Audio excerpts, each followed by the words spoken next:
Familia Lancha siempre ha apostado por la dignificación del sector de la hostelería.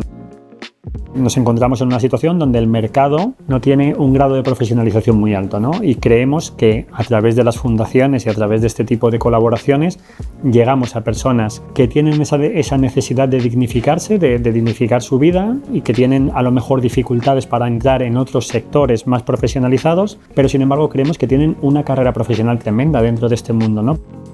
El convenio que tiene en este caso la Fundación con el SOC, eso nos ayuda mucho. Yo estoy cogiendo a un chico en prácticas, pero ese convenio nos posibilita que el chico cobre igual que otro empleado prácticamente, ¿no? La persona que está aquí está con un delantal igual que un camarero cualquiera y no tenemos ese cartelito de becario. Yo no me puedo permitir que un cliente tenga la sensación de que alguien le está atendiendo peor porque venga de una escuela.